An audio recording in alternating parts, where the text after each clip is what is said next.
Hi, this week we have two webinars on 20th July Saturday that are of your interest. First is exploring the global luxury consumption landscapes at 10 a.m. in the morning. And second is securing the golden years, a comprehensive health insurance for senior citizens. So don't miss out this opportunity. Please register. Thank you.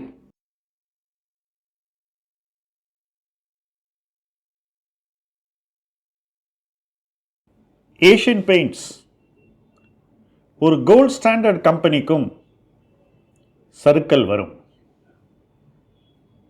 ரொம்ப நாளாக ஒரு gold standard கம்பெனியை பற்றி பேசுங்க அப்படின்னு நிறைய பேர் என்னை கேட்டுட்டு இருந்தீங்க.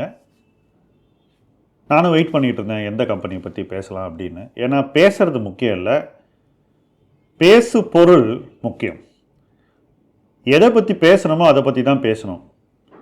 வீம்பா பேசணுங்கிறதுக்காக ஒரு கம்பெனி எடுத்துகிட்டு அதை ஊதி பெருசாக்கிறதுல எனக்கு அவ்வளவு உடன்பாடு இல்லை.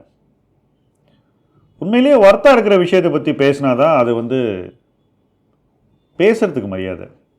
அந்த வகையில் ஏஷியன் பெயிண்ட்ஸ் நிச்சயமாக ஒரு நல்ல பேசு பொருள், பேசப்பட வேண்டிய ஒரு கம்பெனி அப்படிங்கிறதுல மாற்று கருத்தே கிடையாது. பெயிண்ட் கம்பெனியாக ஆரம்பித்து பெயிண்ட் கம்பெனியாக வளர்ந்து அங்கீகாரம் பெற்று ஒரு பெயிண்ட் கம்பெனினால் இவ்வளவு ஸ்ட்ராங் மார்க்கெட் பொசிஷனை அடைய முடியுமா அப்படின்னு உலக ரீதியாக வியக்க வைத்த ஒரு கம்பெனி ஏஷியன் பெயிண்ட்ஸ். அதில் மாற்று கருத்தே கிடையாது. நான் ஷெர்வின் வில்லியம்ஸ் என்ற அமெரிக்கன் கம்பெனியோடு தொடர்ந்து ஏஷியன் பெயிண்ட்ஸை ஒப்பிட்டு பார்ப்பதுண்டு. சில மாதங்களுக்கு முன்னாடி நான் யூஎஸ் போன போது கூட ஷெர்வின் வில்லியம்ஸுடைய ஒரு ஸ்டோரை போய் பார்த்தேன். ரீட்டைலிங் எப்படி பண்ணுறாங்க, அவங்களுடைய எக்ஸ்பீரியன்ஸ் எப்படி இருக்குது, அதை இங்கே இருக்கக்கூடிய இந்த பியூட்டிஃபுல் ஹோம்ஸ் என்ற ஏஷியன் பெயிண்ட்ஸினோடு ஒப்பிட்டு பார்ப்பது, இதெல்லாம் தொடர்ந்து பண்ணிக்கிட்டே இருக்கேன். ஏன்னா எனக்கு அந்த இண்டஸ்ட்ரியில் ஒரு ஃபேசினேஷன் உண்டு. நானே அந்த இண்டஸ்ட்ரியில் 22 வருஷம் வேலை பண்ணியிருக்கேன். எனக்கு பெயிண்ட் ப்ரொடியூஸ் பண்ண தெரியும். மிக வகையான பெயிண்ட்ஸை நான் ஃபார்முலேட் பண்ணியிருக்கேன். எனக்கு சப்ஜெக்ட் நாலேஜ் ஓரளவுக்கு இருக்குதுன்னு நான் சொல்லிக்கலாம். அனுபவம் இருக்கிறது டெஃபினட்டாக. ஸோ அந்த இண்டஸ்ட்ரி மேலே ஒரு ஃபேசினேஷன் உண்டு. அந்த வகையில் எனக்கு ஏஷியன் பெயிண்ட்ஸ் மீது ஒரு கம்பெனியாக நிறைய ஃபேசினேஷன் உண்டு. ஸ்டாக் மார்க்கெட் ஏஷியன் பெயிண்ட்ஸை எப்படி பார்க்குது அப்படிங்கிறதுல எனக்கு ஒரு கருத்து உண்டு. நிறைய அம்சங்களில் ஸ்டாக் மார்க்கெட்டினுடைய பார்வை இந்த நிறுவனத்தை பற்றி ரொம்ப ஒரு க்ரூடானதாகவும் ரொம்ப பேசிக்கானதாகவும் உண்மைகளுக்கு புறம்பான புனைவுகளின் அடிப்படையில் அமைந்ததாகவும் நான் கருதுகிறேன். இந்த கம்பெனியோட உண்மையான ஸ்ட்ரெங்க்ஸ் என்னங்கிறத பற்றி தெரிஞ்சுக்காமல் ஏதேதோ ட்ரிவியா வச்செல்லாம் ஸ்டாக் மார்க்கெட் ஒப்பீனியன் ஃபார்ம் ஆகுது அப்படிங்கிறது என்னுடைய கருத்து. உதாரணத்துக்கு டெய்லி அவங்க போய் சப்ளை பண்ணுறாங்க, ஸ்டாக்கை ரிப்ளனிஷ் பண்ணுறாங்க, இப்படி எல்லாம் அந்த புனைவுகள் சில பேருக்கு பயனுள்ளதாக அமைந்தால் அவங்க அதை யூஸ் பண்ணிக்கிட்டோம். பட் நான் அதை என்றும் ஏற்றுக்கொள்ள மறுப்பேன். ஏன்னா அது ஒரு அறிவுபூர்வமான புனைவு இல்லை என்பது என்னுடைய கருத்து. But that doesn't make this company any less. இந்த கம்பெனியினுடைய மதிப்பையும் மரியாதையும் எந்த வகையிலும் இந்த புனைவுகளால் நான் குறைக்க தயாராக இல்லை. ஒரு பெயிண்ட் கம்பெனி, அதுவும் டெக்கரேட்டிவ் பெயிண்ட் கம்பெனி, அதுவும் மெயினாக ஒரு பர்டிகுலர் ப்ராடக்டை விற்ற கம்பெனி, அந்த ப்ராடக்டையே ஸ்லோவாக ஆப்சலிட் ஆக்கி மொத்த மார்க்கெட்டையும் அடுத்த ப்ராடக்ட்டுக்கு கொண்டு போகுது, அப்கிரேட் பண்ணுது. அதுதான் டிஸ்டம்பர்லேருந்து எமல்ஷனுக்கு ஏஷியன் பெயிண்ட் கொண்டு வந்த மார்க்கெட் ஷிஃப்ட். இந்த மார்க்கெட் ஷிஃப்ட் அவங்க கொண்டு வந்த போது ஒரு பக்கம் தாங்க டாமினேட் பண்ண ஒரு டிஸ்டம்பர் மார்க்கெட்டையே அவங்க அழிச்சாங்க. இன்னொரு பக்கம் அந்த டிஸ்டம்பருக்கு கீழே இருந்த சிமெண்ட் பெயிண்ட் மார்க்கெட்டையும் அழிச்சாங்க. இந்த எல்லா கஸ்டமரையும் அப்கிரேட் பண்ணி ஏஸ்ன்னு ஒரு எமல்ஷன் ப்ராடக்ட் கொண்டு வந்து நிறுத்தினாங்க. அப்படி தான் அவங்க எமல்ஷன் மார்க்கெட்டை வளர்த்தாங்க. ஏஷியன் பெயிண்டினுடைய வரலாற்றில் இது முக்கியமான ஒரு தருணம். இதுதான் அவங்களுடைய பிகெஸ்ட் அச்சீவ்மெண்ட் அப்படின்னு நான் சொல்லுவேன். ஏன்னா பெயிண்டருடைய ஹேபிட்ஸ், பெயிண்டருடைய அந்த ஃபிக்ஸேஷன், இதுதான் பண்ணணும் அப்படின்னு, பில்டர்ஸினுடைய அதாவது அந்த இன்ஸ்டிடியூஷனல் பிஹேவியர், சிமெண்ட் பெயிண்ட் தான் சீப்புன்னு நினைக்கக்கூடியது, இது எல்லாத்தையும் உடைச்சாங்க. அதை உடைக்கிறதுக்கு technology, product formulation, marketing, pricing, 4 விஷயத்தையும் ஒருங்கிணைந்து கொண்டு வந்தாங்க. அப்படி கொண்டு வந்த போது குளோபல் பிளேயர்ஸ் இந்தியாவுக்குள்ளே வர முடியாத மாதிரி ஒரு ஸ்ட்ராங்கிள் ஹோல்டை அவங்க இந்த டெக்கரேட்டிவ் பெயிண்ட் மார்க்கெட்டில் கிரியேட் பண்ணாங்க. இதுக்கு முன்னாடி அந்த ஸ்ட்ராங்கிள் ஹோல்டு இருந்துதான்னு கேட்டிங்கன்னா நிச்சயமாக கிடையாது. இந்தியா டிஸ்டம்பர் மார்க்கெட்டாக இருந்தப்போ நிச்சயமாக கிடையாது. சிமெண்ட் பெயிண்ட் மார்க்கெட்டாக இருந்தபோது நிச்சயமாக கிடையாது. அப்போவே ஒரு ஷெர்வின் வில்லியம்ஸோ அல்லது ஒரு டியூலக்ஸோ உள்ளே வந்து அக்ரெசிவாக ஆயிருந்தாங்கனாக்கா நிச்சயமாக அவங்க ப்ரீமியமைஸ் பண்ணி மார்க்கெட்டை வேறு மாதிரி கொண்டு போயிருக்கலாம். ப்ரீமியம் மார்க்கெட்டை இன்னும் அவங்க வலுப்பெற செய்திருக்கலாம். அவங்க சோம்பேறித்தனமாக இருந்த டைமில் இவங்க அட்வான்டேஜை சீஸ் பண்ணி அந்த மார்க்கெட் பொசிஷனை வந்து பயங்கரமாக சிமெண்ட் பண்ணிட்டாங்க. அதுதான் வந்து ஏஷியன் பெயிண்ட்ஸினுடைய மிகப்பெரிய சக்ஸஸ். இதை டெக்கரேட்டிவில் பண்ணாங்க. அதுக்கு அடுத்தது அவங்க இண்டஸ்ட்ரியிலேயும் நிறைய விஷயங்கள் பண்ணாங்க. இன்ஸ்டிடியூஷனல் செக்மெண்ட்டை போய் அவங்க ஃபுல்லாக கேப்சர் பண்ணாங்க. அதை பண்ணிவிட்டு அடுத்தது எமர்ஷன் மார்க்கெட்டை ப்ரீமியமைஸ் பண்ணாங்க. அண்ட் ப்ரீமியமைஸ் பண்ண மார்க்கெட்டை க்ரோ பண்ணாங்க. இது மாதிரி ஒரு செயின் ஆஃப் ஈவெண்ட்ஸ் ஒரு 10 வருஷம் வச்சு அடின்னு அடித்தாங்க. அதில் தான் இந்த கம்பெனியுடைய வேல்யூவேஷன் 20,000 கோடியிலிருந்து 3 லட்சம் கோடியை கடக்கக்கூடிய அளவு போச்சு. எப்போவுமே ஒருத்தருக்கு வெற்றி வர வர அவர்களை பற்றிய புனைவுகள், அவர்களை பற்றிய ஸ்டோரி டெல்லிங் இதெல்லாம் அதிகமாகிடும். ஒருத்தர் ரொம்ப பெரிய ஆளாயிட்டா எல்லாரும் என்ன சொல்லுவாங்க, அவன் பயங்கர சிம்பிள் சார், அவர் வந்து சாதாரண டீ கடையில் நின்று டீ குடிப்பார், இந்த மாதிரிலாம் கதையெல்லாம் சொல்லுவோம். எல்லாரும் தான் டீ குடிக்கிறோம், அதில் ஒன்றும் ஒரு பெரிய விஷயம் இல்லை, ஆனால் அவரே இப்படி செய்கிறார் சார் இப்படிலாம் சொல்லுவாங்க. அந்த மாதிரி நிறுவனங்களை பற்றியும் நம்ம நிறைய கதை சொல்ல ஆரம்பிப்போம். சமீப காலங்களில் இந்த கதைகள் தான் இந்த கம்பெனியை பற்றி நிறைய எதிரொலிக்குது அப்படிங்கிறது தான் வருத்தத்தக்க ஒரு விஷயம். That's the sad part. ஆனால் கம்பெனி வந்து சும்மா இல்லைங்க. கம்பெனி வந்து ஃபஸ்ட்டு பெயிண்ட் மார்க்கெட்டை சிமெண்ட் பண்ணாங்க. இதுக்கு அடுத்தது என்ன பண்ணியிருக்காங்கன்னா அதர் ஹோம் சொல்யூஷன்ஸை கிரியேட் பண்ணோன்னு சொல்லிட்டு ஃபஸ்ட்டு ஒரு ஸ்லீக்னு ஒரு கம்பெனியை வாங்குறாங்க. அதன் மூலமாக கிச்சன்ஸில் வந்து ஒரு ப்ரெசன்ஸை க்ரியேட் பண்ணுறாங்க. உங்கள் எத்தனை பேருக்கு தெரியும்னு எனக்கு சரியாக தெரியாது. உங்களுக்கு அவங்களுடைய கிச்சன் பிஸ்னஸ் பற்றி என்ன தெரியுன்றதை நீங்கள் நிச்சயமாக கமெண்ட் செக்ஷனில் போடலாம். மற்றவங்களுக்கு அதை பற்றி தெரிஞ்சுக்க வாய்ப்பு இருக்குது. பட் எனக்கு ஒரு அனுபவம் இருக்குது.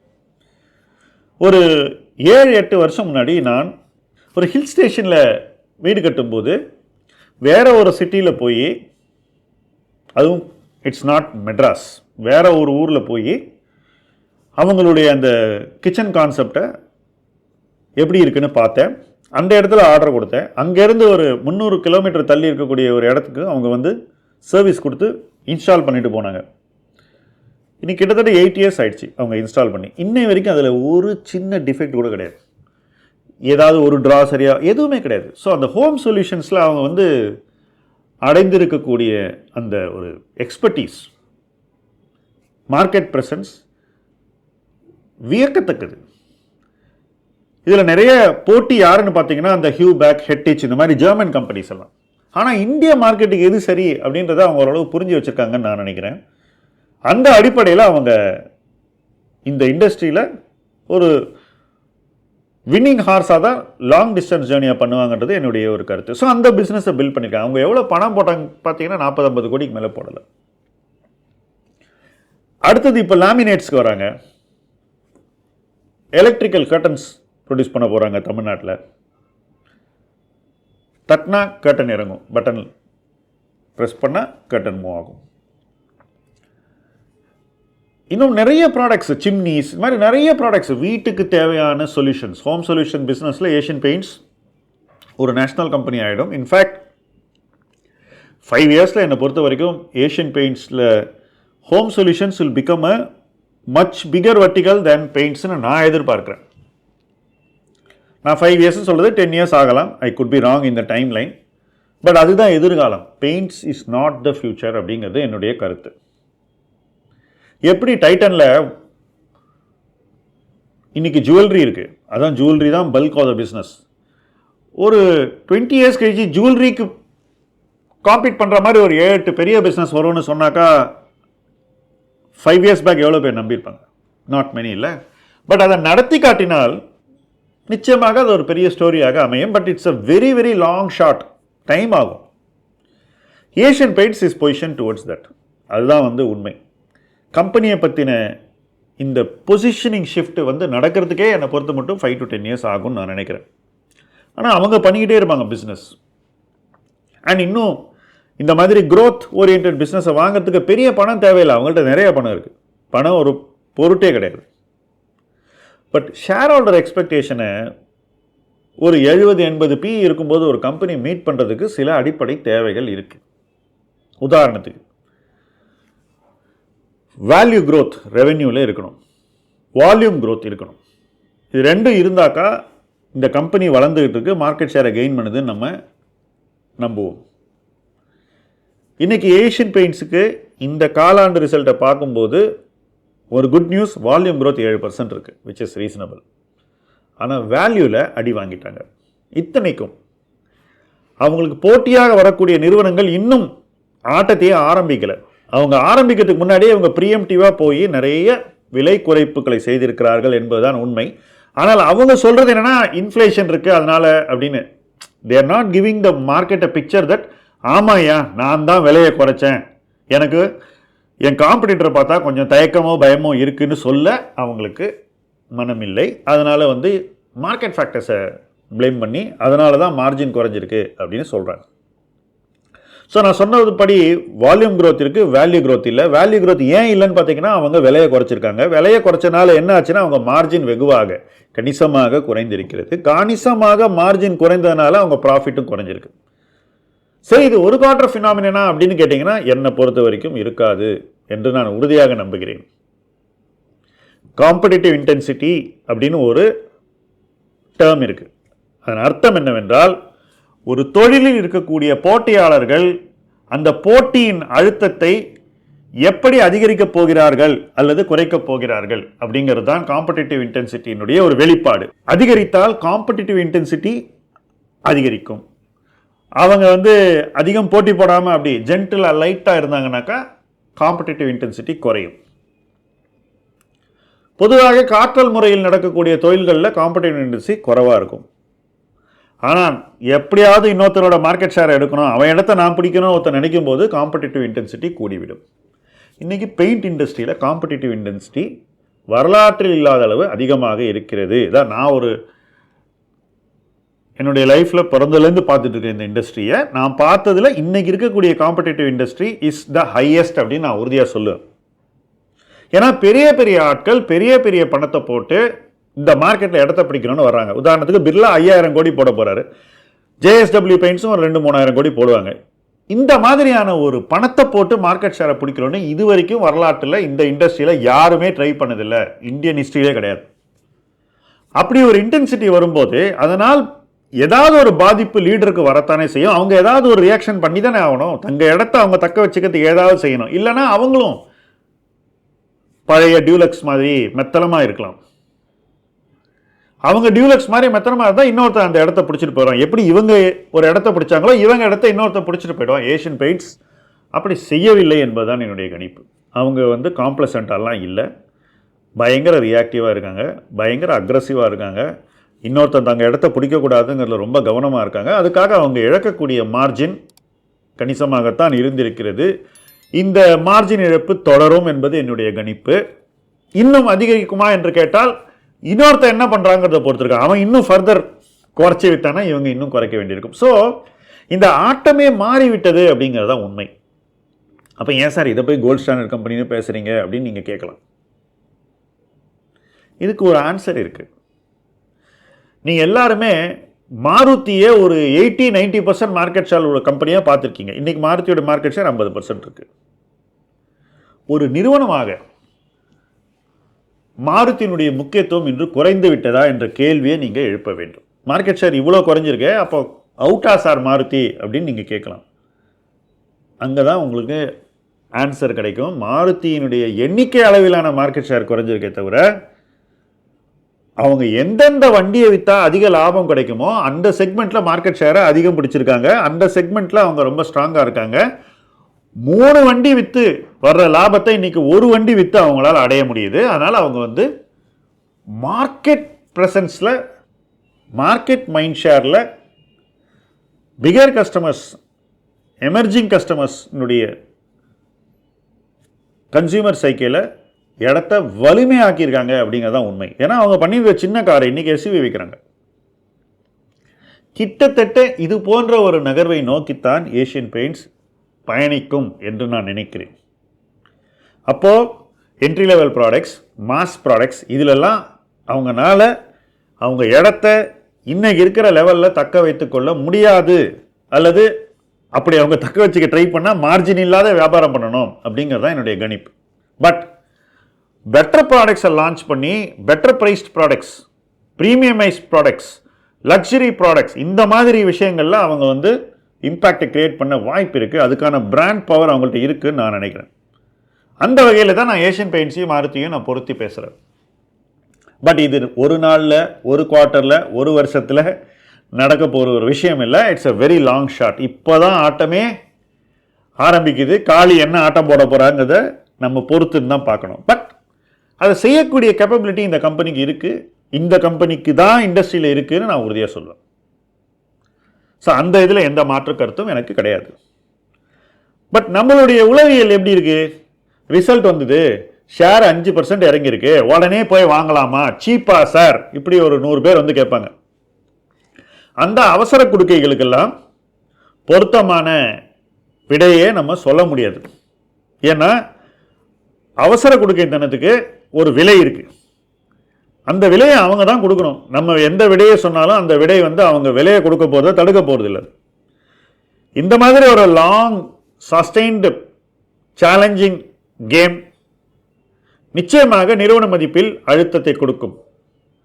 அந்த அழுத்தம் என்ன செய்யும் அப்படின்னு பார்த்தாக்கா, பிஏ ரேஷியோவை குறைக்கும். ஃபஸ்ட்டு பிஏ ரேஷியோவை குறைக்கும் போது இபிஎஸ் குறைஞ்சிச்சுனாக்கா மார்க்கெட் கேப்பும் குறையும்.